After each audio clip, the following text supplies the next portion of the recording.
ನಮಸ್ತೆ ಪ್ರಮೋದ್ ಸರ್. ನಮಸ್ಕಾರ. ಯೂಟ್ಯೂಬ್ ನಲ್ಲಿ ಒಂದು ಪ್ರಶ್ನೆ ಇದೆ. ಶ್ರೀನಿವಾಸ್ ಅನ್ನೋದು ಕೇಳಿದ್ದಾರೆ. ನಿರ್ಜರ ತಂದಾಗ Nirjara also means one that does not decay as well, ಹೌದಲ್ವಾ ಅಂತ ಕೇಳಿದ್ದಾರೆ. ಹೌದು, ಪರ್ಫೆಕ್ಟ್. ನಾನು ಅದನ್ನೇ ಹೇಳಿದ್ದು. ನಿರ್ಜರ ಅಂತಂದಾಗ ವಯಸ್ಸು ದೇಹಕ್ಕೆ ಅಂತ ತಗೊಂಡಾಗ ದೇಹ ಡಿಕೆ ಆಗೋದನ್ನ ಜರ ಅಂತ ಕರಿತೀವಿ. ವಯೋವೃದ್ಧ ಆಗೋದು ಅಂದ್ರೆ ಡಿಕೆ ಆಗೋದು. It is going for decaying ಅಥವಾ ಡಿಟಿರಿಯೇಷನ್ ಅಂತಾರೆ. ಹಾಗಾಗಿ Nirjara correct, perfect, no question about it. ಯಾವುದು ಡಿಟಿರಿಯೇಟ್ ಆಗ್ತಾ ಇದೆ, ಡಿಕೆ ಆಗ್ತಾ ಇದೆ. ದೇಹ ಡಿಕೆ ಆಗೋದನ್ನ ನಾವು ಜರ ಅಥವಾ ವಯೋವೃದ್ಧತೆ ಅಂತೀವಿ. ಅದು ವಸ್ತು ಆದ್ರೆ ನೀವು ಹೇಳೋತಾರೆ DK. Perfect, no question.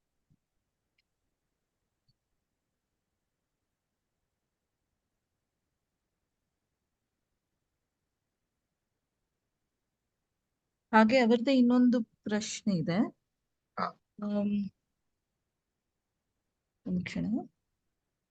In self-inquiry, we talk of awakening happens when there is no ego. The first line describing fierceness is for the egoistic person as yat bhavam tat bhavati, for the humble, joyous rising sun. ಯಾವಾಗ ಈ ಒಂದು spiritual awakening ಆಗತ್ತೆ ಅಂದಾಗ ಈಗೋ ಇಲ್ಲದಿದ್ದಾಗ ಅಂತ ಇಲ್ಲಿ ನಾವು ಅರ್ಥ ಮಾಡ್ಕೊಳ್ಬೇಕಾದ್ರೆ ಈಗೋ ಇಲ್ಲದೆ ಇರುವಂತಹ ಸಂದರ್ಭವೇ ಇಲ್ಲ. ನಾವು ಮಲಗಿದ್ದಾಗ ಸುಷುಪ್ತಿಯಲ್ಲಿ ಬಿಟ್ರೆ ಈಗೋ ಇಲ್ಲದಂತಹ ಸಂದರ್ಭವೇ ಇಲ್ಲ. ಯಾವ ಕಾರಣಕ್ಕೂ ಇಲ್ಲೂ ಇರುತ್ತೆ. ಈಗೋ ಅನ್ನೋದಿರುತ್ತೆ, ಆ ಅಹಂ ಅನ್ನೋದಿರುತ್ತೆ. ಆ ಅಹಮ್ಮದು ಅಹಂಕರ್ತ ಅಂತ ಇಲ್ಲಿ ಅಹಂಕರ್ತ ಅನ್ನುವಂತಹ ಭಾವ ಇರುತ್ತೆ. ಆ ಅಹಂಕಾರದ ಒಂದು ಪಾಯಿಂಟಿಂಗ್ ಯಾವ ಕಡೆ ಇದೆ, ಅದು ಜಗತ್ತಿನ ಕಡೆಗಿದ್ದು ದೇಹೇಂದ್ರಿಯ ಮನೋಬುದ್ಧಿಗಳ ಕಡೆ ಇದ್ರೆ ನಾನು ಏನ್ ಬೇಕಾದ್ರೂ ಸಾಧಿಸಬಲ್ಲೆ ಅಂತಂದಾಗ ಇದು ಪ್ರೈಡ್, ಇದು ಅಹಂಕಾರ, ಇದು ದೂಷಣೆ. ಅದೇ ಆ ಅಹಂ ಅನ್ನುವಂಥದ್ದು ದಾಸೋಹಂ ಅಂದ್ರೆ ನಾನು ಭಗವಂತನ ದಾಸ, ಭಗವಂತನ ಭಕ್ತ, ನಾನು ಭಗವಂತನ ಸೇವಕ ಅಂತಂದಾಗ ಆ ಅಹಂ ಅನ್ರೈಪ್ಡ್ ಇಂದ ರೈಟ್ ಆಗತ್ತೆ. ಆದ್ರೆ ಈ ದೇಹೋಹಂಯಿಂದ ದಾಸೋಹಂ ಹೋಗೋದು ಫಸ್ಟ್ ಸ್ಟೆಪ್. ಆಮೇಲೆ ನಿಜವಾದ ಅರಿವಾದಾಗ ನಾನು ದೇಹೋಹಮ್ಮೂ ಅಲ್ಲ, ನಾನು ದಾಸೋಹಮ್ಮೂ ಅಲ್ಲ, ಸೋಹಂ ಅಂತ ಅರ್ಥ ಆಗುತ್ತೆ. ಅವನೇ ನಾನು. ಸೊ ಅಲ್ಲಿಗೆ ಕರ್ಕೊಂಡು ಹೋಗುವಂಥದ್ದು ಮುಖ್ಯ. ಯಾವತ್ತೂ ಕೂಡ ಅಹಂಕಾರವನ್ನ ನಾಶ ಮಾಡೋದಕ್ಕಾಗಲ್ಲ. ಅಹಂಕಾರವನ್ನ ಇದರ್ ಡೈರೆಕ್ಷನ್ ಚೇಂಜ್ ಮಾಡಬಹುದು ಅಥವಾ ಅಹಂಕಾರವನ್ನ ಪ್ಯೂರಿಫೈ ಮಾಡಬಹುದು. ಸೊ ಹಾಗಾಗಿ ಅಹಂಕಾರವನ್ನ ನಾಶ ಮಾಡ್ತೀನಿ, ಮನಸ್ಸನ್ನ ನಾಶ ಮಾಡ್ತೀನಿ, ಇದೆಲ್ಲ ಪದಗಳು ಅಷ್ಟೇ. ಅದರ ಅರ್ಥವನ್ನ ನೋಡಬೇಕು ಅಂತಂದಾಗ ಅದನ್ನ ಸರಿ ಮಾಡೋದು, ಅದನ್ನ ರಿಫೈನ್ ಮಾಡೋದು, ಅದನ್ನ ರಿಫಾರ್ಮ್ ಮಾಡೋದು, ಅದನ್ನ ಯಾವ ಡೈರೆಕ್ಷನ್ ಕಳಿಸ್ಬೇಕು ಅದನ್ನ ಮಾಡುವಂಥದ್ದನ್ನ ಇಲ್ಲಿ ಅವೇಕನಿಂಗ್ ಆಗುವಂಥದ್ದು. ಅಥವಾ ಅವೇಕನಿಂಗ್ ಅಂದ್ರೆ ಅರ್ಥ ಏನು, ತಿಳ್ಕೊಳ್ಳುವಂಥದ್ದು. ಅವೇಕಂಡ್ ಇಸ್ ಕಾಲ್ಡ್ ಬುದ್ಧ. ಬುದ್ಧಾದ ಎನ್ಲೈಟೆಂಡ್ ಅಥವಾ ಅವೇಕಂಡ್ ಅಂತ ಅಂದಾಗ ಏನಂತ ಅವನಿಗೆ ಆ ಒಂದು ಜಾಗೃತಿ ಆಯ್ತು ಅಂತ. ಇಲ್ಲಿ ಏನಾಗಬೇಕು, ನಾನು ಯಾರು ಅನ್ನುವಂತ ಜಾಗೃತಿ ಆಗಬೇಕು. ಇನಿಷಿಯಲಿ ಈ ದೇಹ ನಾನು ಅಂತಿದೆ, ಇದು ಅಹಂಕಾರ, ದೇಹೋಹಂ. ಇಲ್ಲ ಭಕ್ತನಾದಾಗ ಏನಾಗತ್ತೆ, ದಾಸೋಹಂ. ಅದಾದ್ಮೇಲೆ ವೇದಾಂತದ ಶ್ರವಣ ಮನನ ನಿಧಿಧ್ಯಾಸನ ಆದ್ಮೇಲೆ ಆ ದಾಸೋಹಮಲ್ಲೂ ಹೋಗಿ ಸೋಹಂ ತಾನೇ ಅವನು. ಆ ಅರಿವಾಗತ್ತಲ್ಲ, ಇದು ನಿಜವಾದಂತಹ ಸ್ಪಿರಿಚುವಲ್ ಅವೇಕನಿಂಗ್. ಧನ್ಯವಾದ.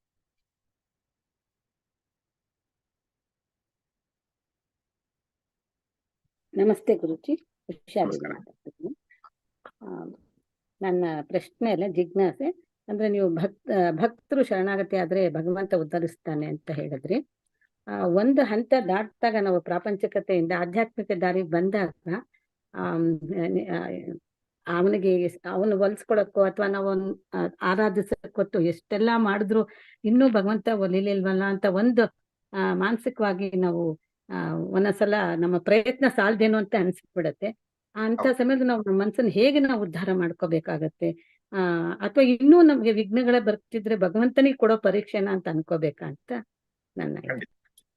ಈ ಅಧ್ಯಾತ್ಮ ಮಾರ್ಗದಲ್ಲಿದ್ದಾಗ ಅವ್ರು ಹೇಳಿದ ಹಾಗೆ ಈ ಪ್ರಾಪಂಚಿಕ ಕಷ್ಟಗಳನ್ನ ಹಾಗೆ ಹೀಗೆ ಏನೋ ನಾವು ನಿಭಾಯಿಸ್ಕೊಂಡು ಹೋಗ್ತೀವಿ. ಕಷ್ಟಗಳ ಬಂದ್ರು ಕೂಡ ಇದನ್ನ ಪರೀಕ್ಷೆ ಅಂತ ಹೇಳ್ತೀವಿ, ತಾಳ್ಮೆಯನ್ನು ಗಳಿಸ್ತೀವಿ. ಇದಕ್ಕೆಲ್ಲ ನಾವು ಅಷ್ಟೊಂದು ಕೇರ್ ಕೂಡ ಮಾಡೋದಕ್ಕೆ ಹೋಗಲ್ಲ. ಆಯ್ತು, ಆದ್ರೆ ನಾವು ಆಧ್ಯಾತ್ಮಿಕವಾಗಿ ಏನನ್ ಬೇಕು ಅಂತ ಹೇಳ್ತೀವಿ, ಜಗತ್ ಬೇಡ ಪರಮಾತ್ಮನೇ ಬೇಕು ಅಂತ. ಆ ಪರಮಾತ್ಮನೇ ಬೇಕು ಅಂತಂದಾಗ ಎಷ್ಟರ ಮಟ್ಟಿಗೆ ನಮ್ಗೆ ಇನ್ನೂ ಸಿಗ್ತಾ ಇಲ್ವಲ್ಲ, ನನಗೆ ಇನ್ನೂ ಆ ಹೊಳಪು ಕಾಣಿಸ್ತಾ ಇಲ್ವಲ್ಲ, ನನಗೆ ಇನ್ನೂ ಅರ್ಥ ಆಗ್ತಾ ಇಲ್ವಲ್ಲ ಅನ್ನುವಂತಹ ದುಃಖವೇ, ಆ ತುಡಿತವೇ ಇರುತ್ತಲ್ಲ, ಅದನ್ನ ಹೆಂಗ್ ಮಾಡೋದು ಅಂತ ನಿಜವಾಗ್ಲೂ ಹೇಳಬೇಕು ಅಂದ್ರೆ ಅದೇ ತೀವ್ರತೆ ಇದ್ದಾಗಲೇ ಅದನ್ನೇ ಮುಮುಕ್ಷುತ್ವ ಅಂತ ಕರೆಯೋದು. ಆ ಮುಮುಕ್ಷುತ್ವ ಅತೀ ಹೆಚ್ಚಾದಾಗ ಗೊತ್ತಾಗುವಂತ ವಿಚಾರ. ಹೆಂಗೆ ಅಂದ್ರೆ ರಾಮಕೃಷ್ಣ ಪರಮಹಂಸರು ಹೇಳ್ತಾರೆ, ಯಾವಾಗ ನಿನಗೆ ನಿಜವಾಗ್ಲೂ ಪರಮಾತ್ಮ ಗೊತ್ತಾಗತ್ತೆ, ಪರಮಾತ್ಮ ತತ್ವ ಅಂತಂದಾಗ ಶಿಷ್ಯನನ್ನ ನೀರಿನಲ್ಲಿ ಮುಳುಗಿಸಿ ಹಿಡಿದಿಟ್ಕೋತಾರೆ. 10 ಸೆಕೆಂಡ್, 20 ಸೆಕೆಂಡ್, 30 ಸೆಕೆಂಡ್, ಆಮೇಲೆ ಹೇಳಿಸ್ತಾರೆ ಏನಾಯ್ತು ಅಂತ. ಇಷ್ಟೊತ್ತು ಏನೇನು ಯೋಚನೆ ಬರ್ತಾ ಇತ್ತು, ನೀನು ಓದಿದಂತ ವಿಷಯ ಬಂತ, ನಿಮ್ ಮನೆಯವ್ರ ವಿಷಯ ಬಂತ, ನಿನ್ಗೆ ಏನೇನ್ ಗಳಿಸ್ಬೇಕು ಏನೋ ಬಂತ, ಯಾವುದೂ ಬರ್ಲಿಲ್ಲ. ಮತ್ತೇನ್ ಬಂತು? ಒಂದು ನನಗೆ ಪ್ರಾಣ ಬೇಕು, ನನಗೆ ಆ ಗಾಳಿ ಬೇಕು ಅನ್ನೋದ್ ಬಿಟ್ರೆ ನಂಗೆ ಏನೂ ಇರ್ಲಿಲ್ಲ ಅಂತ. ಹೆಂಗೆ ನಿನಗೆ ಏನೂ ಬೇಡದಲೆ ಅದು ಒಂದೇ ಬೇಕು ಅನ್ನಿಸ್ತು, ಹಾಗೆ ನಿನ್ ಜಗತ್ತಿನಲ್ಲಿ ಯಾವುದೂ ಬೇಡದಲೆ ಪರಮಾತ್ಮನೊಬ್ಬನೇ ಬೇಕು, ಆತ್ಮವನ್ನೇ ತಿಳಿಬೇಕು ಅಂತ ಕರೀತು. ಆಗ ಅದನ್ನ ತೀವ್ರ ಮುಮುಕ್ಷತ್ವ ಅಂತ ಕರೀತು. ಆ ತೀವ್ರ ಮುಮುಕ್ಷುಗೆ ಮಾತ್ರ ಇದೆಲ್ಲ, ಅಂದ್ರೆ ತೀವ್ರ ಮುಮುಕ್ಷುಗೆ ಮಾತ್ರ ಅಂದ್ರೆ ಬೇರೆ ಎಲ್ಲ ಮುಮುಕ್ಷತ್ವ ಬರೋದಕ್ಕೆ ಇದೆಲ್ಲ. ತೀವ್ರ ಮುಮುಕ್ಷುವಾದಾಗ್ಲೇ ನಮಗೆ ಸತ್ಯದ ಸಾಕ್ಷಾತ್ಕಾರ ಆಗುತ್ತೆ. ನಾವ್ ಹೇಳ್ತೀವಿ ನಮಗೆ ಇನ್ನೂ ಸಿಗ್ತಾ ಇಲ್ವಲ್ಲ ಅಂತ, ನೋವಾಗ್ತಾ ಇದೆ ಅಂತ. ನೀವು ಯಾವುದೇ ಭಕ್ತರನ್ನ ನೋಡಿ, ಎಷ್ಟೆಷ್ಟು ಮಾಡಿದ್ದಾರೆ. ಮೀರಾಬಾಯಿನ ಅಂತ ನೋಡಿ, ತುಕಾರಾಮರನ್ನ ನೋಡಿ, ಭಕ್ತ ಕುಂಬಾರನ ನೋಡಿ, ಎಲ್ರು ಎಷ್ಟು ಅರ್ಥ ಏನು, ಅದು ಸಹಜ. ಆದ್ರೆ ಇಲ್ಲಿ ಕಷ್ಟವನ್ನ ಅನುಭವಿಸೋದು ಅಂತಲ್ಲ, ಆ ತುಡಿತ, ಆ ಹಂಬಲ, ಹೇಗೆ ಯಾವುದೇ ಒಂದು ವಿದ್ಯೆಯನ್ನ ನಾವು ನಾನು IAS ಆಗ್ಬೇಕು ಅಂದ್ರೆ ಅದು ಆಗ್ಲೇಬೇಕು ಅನ್ನುವಂತಹ ತುಡಿತ ಇರುತ್ತೋ, ಹಾಗೆ ಪರಮಾತ್ಮನೇ ಬೇಕು ಅನ್ನುವಂತಹ ತುಡಿತ ಇರುತ್ತಲ್ಲ, ಆ ತುಡಿತ ಹೈಯೆಸ್ಟ್ ಹೋದಾಗ್ಲೇ ಅದನ್ನ ಮುಮುಕ್ಷತ್ವ ಅನ್ನೋದು. ಆ ಮುಮುಕ್ಷತ್ವ ತಿಳ್ಕೊಳಕಡೆ ಹೋದಾಗ ಜಿಜ್ಞಾಸತ್ವ ಆಗುತ್ತೆ. ಆ ಜಿಜ್ಞಾಸತ್ವವನ್ನು ಅರ್ಥ ಮಾಡ್ಕೊಂಡಾಗ ಜ್ಞಾನಿ ಆಗ್ತೀವಿ, ಆಗ ಪರಿಪೂರ್ಣತೆ ಬರುತ್ತೆ. ಸೊ ಹಾಗಾಗಿ ಇದು ಸಹಜ, ಎಲ್ಲರಲ್ಲೂ ಆಗಲೇ ಬೇಕಾಗಿರುವಂಥದ್ದು. ಎಲ್ಲರೂ ಈ ಫೇಸ್ ನ ದಾಟ್ಕೊಂಡೇ ಹೋಗಬೇಕು. ಆತ್ಮಜ್ಞಾನಿ ಆಗಬೇಕು ಅಂದ್ರೆ ಆ ತೀವ್ರ ಮುಮುಕ್ಷತ್ವ ಮತ್ತು ಜಿಜ್ಞಾಸತ್ವ ಬಂದ್ರೇನೆ ಆಗೋದು. ಅದನ್ನ ಎಂಡ್ಯೂರ್ ಮಾಡ್ಬೇಕು. ಅಯ್ಯೋ ಇನ್ನೂ ಆಗ್ತಾ ಇಲ್ವಲ್ಲ ಅಂತ ಬಿಟ್ರೆ ಹೇಗೆ ಅಂತಂದ್ರೆ, ನಾವು ಬೋರ್ವೆಲ್ ನ ತೆಗೆಸ್ಬೇಕು ಅಂತ 500 ಅಡಿ ನಾವು ಬೋರ್ವೆಲ್ ನ ಕೊರೆಸಿದೀವಿ.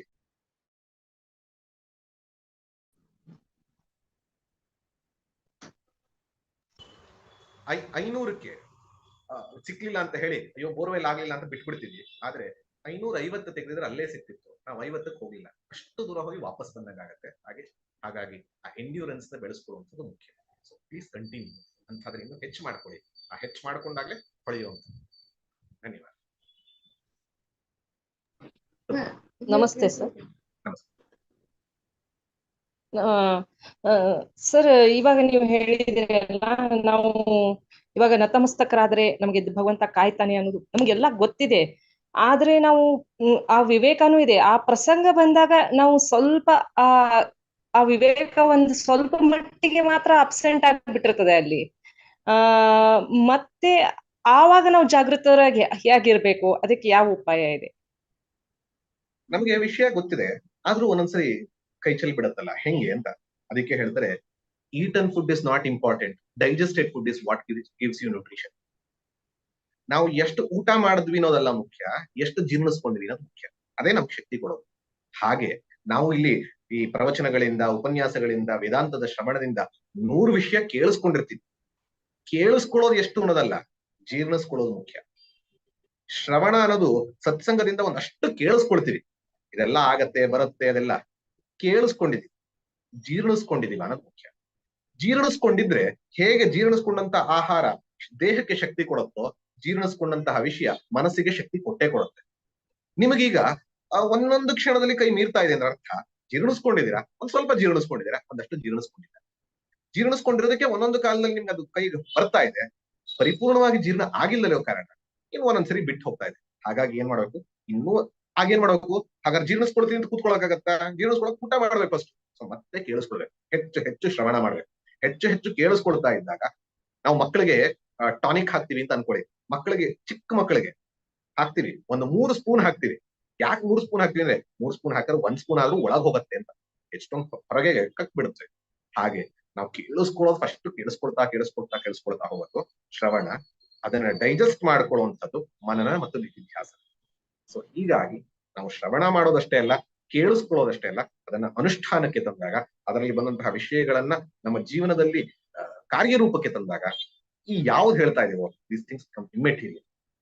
ಅಂಡ್ ಅದು ಸೆಲ್ಫ್ ಅಸರ್ಷನ್ ಇಂದ ಮಾಡ್ಕೊಳ್ಳುವಂಥದ್ದಲ್ಲ, ಅಫರ್ಮೇಶನ್ ಇಂದ ಮಾಡ್ಕೊಳ್ಳುವಂಥದ್ದಲ್ಲ. ಹೌದು ಬಂದೆ, ಏನೂ ಆಗಲ್ಲ ಗೊತ್ತಾಗುವಂಥದ್ದು, ತಿಳ್ಕೊಳ್ಳುವಂಥದ್ದು. ನಾನು ಆತ್ಮವಸ್ತುವೇ ಆದಾಗ, ನಾನು ಪೂರ್ಣನೇ ಆದಾಗ ಇದೆಲ್ಲ ಹೇಗ್ ನನಗೆ ತಟ್ಟತ್ತೆ ಅನ್ನೋದನ್ನ ಅರ್ಥ ಮಾಡ್ಕೊಂಡ್ರೆ, ವರ್ಡ್ಸ್ ನ ಸುಮ್ಮನೆ ರಿಪೀಟ್ ಮಾಡುವಂಥದ್ದಲ್ಲ. ಚಿದಾನಂದ ರೂಪ ಶಿವೋಹಂ ಅಂತ ಪದ ಹೇಳೋದಲ್ಲ, ಅದು ನನ್ನದೇ. ನಾನ್ ಪ್ರಮೋದ್ ಅಂದ್ರೆ ಹೆಂಗೆ ಹೇಳ್ತೀನೋ, ನಾನು ಗಂಡುಸು ಅಂದ್ರೆ ಎಷ್ಟು ಸತ್ಯವೋ ಹಾಗೆ ಚಿದಾನಂದ ಅಂದಾಗ್ಲೂ ಅಷ್ಟೇ ಸತ್ಯವಾದಾಗ these things become immaterial. So ಹಾಗಾಗಿ ತಿನ್ನೋದಕ್ಕಿಂತ ಹೇಗೆ ಜೀರ್ಣಿಸ್ಕೊಳ್ಳೋದು ಮುಖ್ಯ.